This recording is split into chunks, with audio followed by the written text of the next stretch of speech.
আসসালামু আলাইকুম ভিউয়ার্স। আজকে আমি দুটো ঝাটকা ইলিশ ফ্রাই করব। তো আমি ঝাটকা ইলিশগুলো ফ্রাই করার জন্য প্রথমে ইলিশ মাছ দুটোকে কেচে মশলা মাখিয়ে নেব।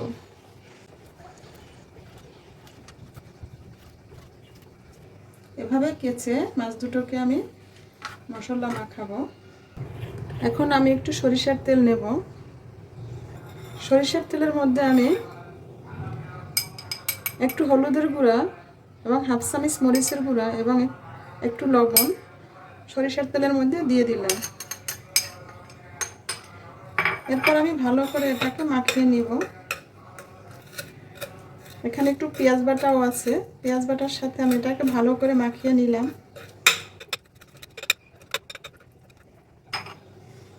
এখন আমি এটাকে মাছের সাথে সুন্দর করে মাখিয়ে নিব।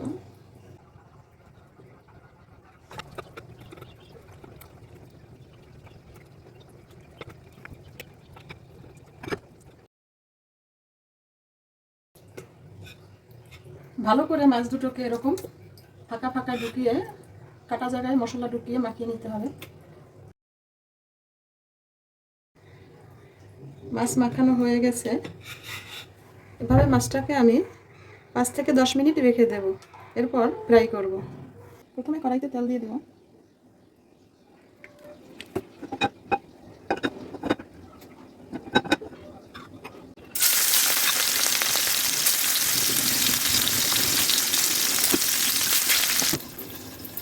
মাছ দুটো ভাপে সিদ্ধ হওয়ার জন্য ঢাকনাটা দিয়ে দিলাম, কারণ আস্তে আস্তে মাছ ভিতরটা সিদ্ধ হতে সময় লাগবে।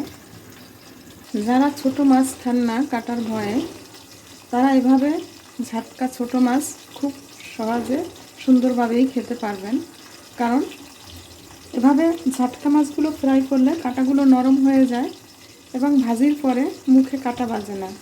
তো আমার বাচ্চারাও এই ঝাটকা মাছের কাটার জন্য খেতে চায় না, তাই ঝাটকা মাছগুলোকে এভাবে লাল করে ফ্রাই করে দিলে ওরা খুব সুন্দর করেই খায়, কারণ এর কাঁটাগুলো নরম হয়ে যায়, মুখে বাজে না।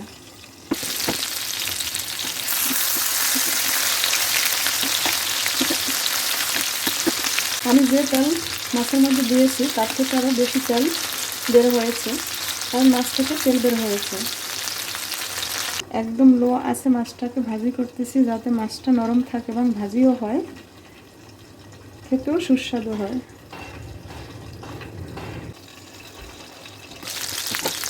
মাছটা ভাজি হয়ে গেছে।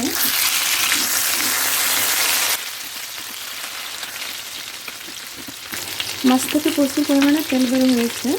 আমি যে পরিমাণে তেল দিয়েছি তার থেকে দ্বিগুণ তেল হয়েছে, তার মানে মাছের তেল এখানে বের হয়েছে। মাছও আমার সিদ্ধ হয়ে গেছে। আরেকটু সিদ্ধ করে আমি মাছটাকে নামিয়ে ফেলব। এরকম ঝাটকা মাছ ফ্রাইটাকে অল্প আঁচে ঢাকনা দিয়ে সুন্দর করে ভাজি করতে হয়, কারণ এ মাছটা বেশি শক্তও হবে না, আবার নরমও থাকবে না, খুব সুন্দরভাবে সিদ্ধ হয়ে যাবে এবং মাছের ভিতরের কাঁটাগুলো নরম হয়ে যাবে। তো ঝাটকা মাছে একটু কাঁটা এমনিতেই বেশি, তো বাচ্চাদের জন্য এরকম সুবিধা। যদি এভাবে বাচ্চাদের ঝাটকা মাছগুলো ভাজি করে দেওয়া হয়, তাহলে ওরা খুব সুন্দরভাবেই খেতে পারবে।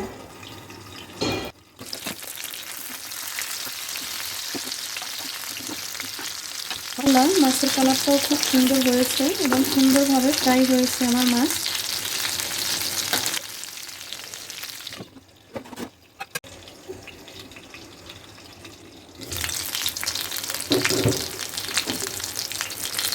আমার মাছ ফ্রাই করা হয়ে গেছে। এখন মাছটাকে আমি তুলে ফেলব।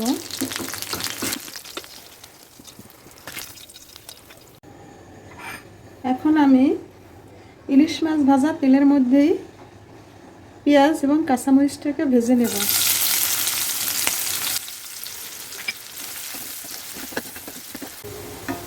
আমার পেঁয়াজ কাঁচামরিচটা ভাজা হয়ে গেছে, কারণ এটা বেশি ভাজি করা যাবে না, হালকা বাদামি কালার আসছে, এভাবেই উঠাতে হবে। এর মধ্যে আমি সামান্য পরিমাণ টেস্টের জন্য একটু লবণ দিলাম। চুলার আঁচটা এখন বন্ধ করে দিতে হবে, কারণ পেঁয়াজ ভাজাটা না হয় বেশি হয়ে যাবে।